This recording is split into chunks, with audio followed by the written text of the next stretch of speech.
Hey everybody, welcome into this week's edition of the Scorers Table here on JacksonSun.com, where we discuss what's going on with our local college basketball teams here in West Tennessee. I am Jackson Sun sports editor Brandon Shields, and he is our local college sports writer Craig Thomas. I forgot your name there for a second and kind of what you do around here. It happens. Yeah, but Craig, the regular season's winding down. We just got a couple weeks left before conference tournaments start up. Some big games this weekend. One particularly tonight. I mean, UTM men, they've obviously been struggling, and at this point, any game they can win is a big one for them, right? Yeah, I mean, they got one real nice win at Southeast Missouri, a team that's frankly kind of underachieved throughout the year, even before, regardless of the UTM game. So I mean, but that's a quality team with a very good player in Tyler Stone, who is Player of the Year candidate, at least entering the year.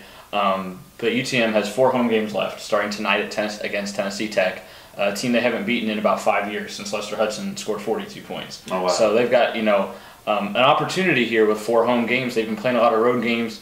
Went 1-3 in the last stretch.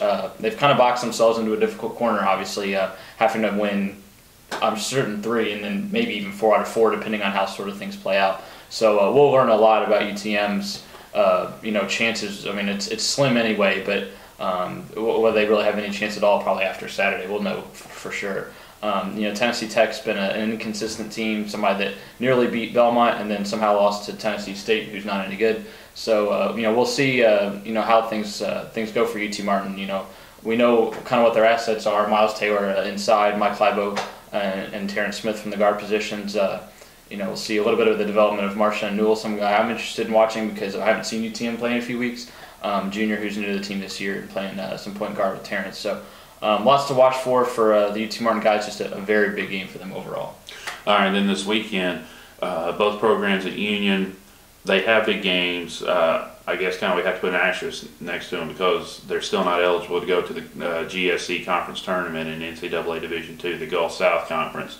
But particularly the women are still competing for the regular season first place. They still can't race any banners, even if because last year they did have the best regular season record in conference, but they still weren't eligible.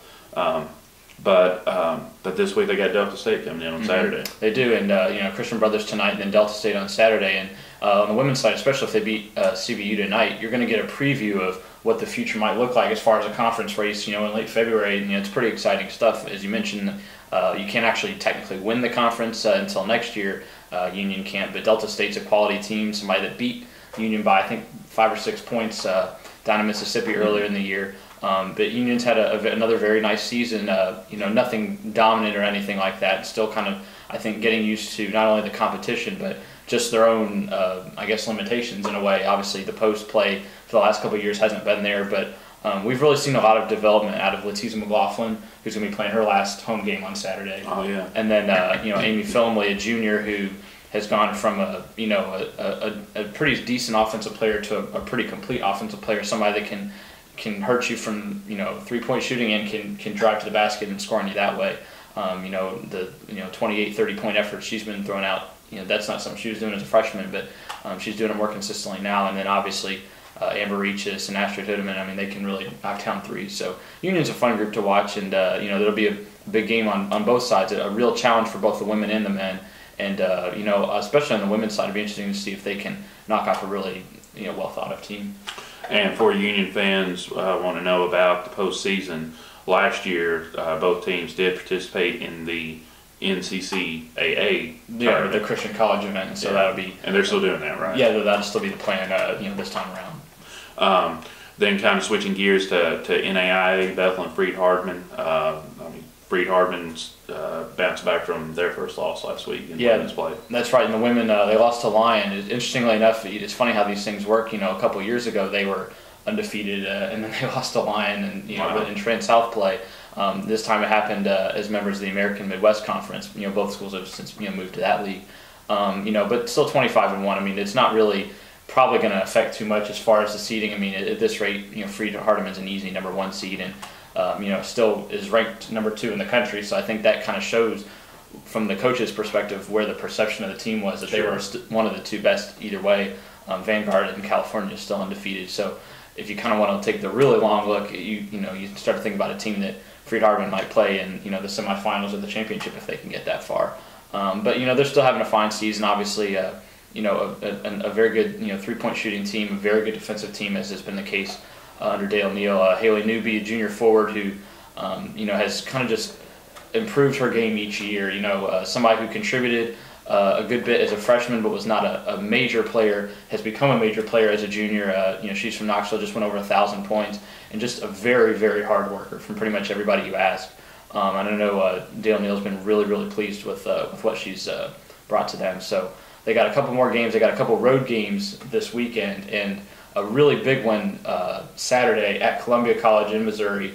Columbia is a team that was kind of thought to be the big challenger to Freed, and then went to Henderson and got blown out. It was 25 points at half, and it was frankly, it's kind of an ugly second half. Columbia was fouling hard. I mean, just looking at it objectively, Columbia was a frustrated team, and so when I think everybody kind of thought this is probably not going to happen again up at Columbia. It's going to be a real challenge for Freed. I mean, that was a team in Columbia that I think that was hurt by losing that way, and so. The thing is, if Columbia is to beat Freed Saturday, Columbia's going to be the front runner for the regular season championship without too many more games left, and from there Columbia is likely to host those late games in the American Midwest Conference, so that would be an advantage for them obviously in that event. But if you're Columbia, are you wishing that they had beaten Lyon going into this game? Because isn't there maybe a little bit of a worry there that was kind of a wake-up call for Freed-Hardeman? And yeah, I suppose you could look at it one way, but if you're trying to win the regular season, it was good that Freed lost that Lyon game. Oh, yeah. Lyon's not a threat to win the thing, and now it's kind of opened the door. All Columbia has to do is beat Freed, and that if everything else is equal, that'll take care of it. Sure. So, but that's a good point. Freed-Hardeman, I think, was hoping for that undefeated season, but they're really hoping for that championship, and a loss can takes away the first, but not the second. Yeah. All right, then what's going on with Bethel's teams as the season's winding down? Well, they'll both be in the Southern States Conference tournament, so that's good news on their end. The guys had a rough game when I was up there last week against William Carey, and William Carey's a very impressive team. That team is athletic. They had a swagger about them. They really did. They're a team that blew out Bethel down south earlier in the year, and then came up and they scored 4 points in seemed like the first 10 seconds. They had 20 points, I think maybe 23 before they missed a shot, which is crazy. And some of that was just getting to the basket too easily, and some of it was just they were knocking down jump shots. I'd be really interested to see William Carey's guys play Freed or Columbia's guys, because those are some very deep athletic teams. Not just that they're all ranked high, but I think that'd be a really good matchup. I was kind of thinking that while we were at Bethel. So that was a tough loss for Bethel, but they've had some other good wins, and they've made sure to get into that conference tournament. So definitely some good news the last few weeks for the guys. The women are playing pretty well. They're the division leader in the West, kind of trying to hold off Martin Methodist and Mobile and Loyola. It was kind of a given that they'd be at the conference tournament all along, but just given where Bethel's women were last year, I think the goal here is to, obviously get to Frankfort and then, hopefully win a game or two in that NAIA tournament, which, the kids on this group haven't done. All right, well, for those that are watching this, we're shooting this on Thursday afternoon. Craig will be at UTM tonight, and you can follow him on Twitter at JS River Craig. And then on Saturday, he will be at Union's games at home versus Delta State. So you can follow him on there. Those games start at 2 and 4. those will be actually 4 and 6. Really? At Union. Okay. What they back on for? I don't know. Okay. And I may possibly be there too, looking for a football game somewhere on campus.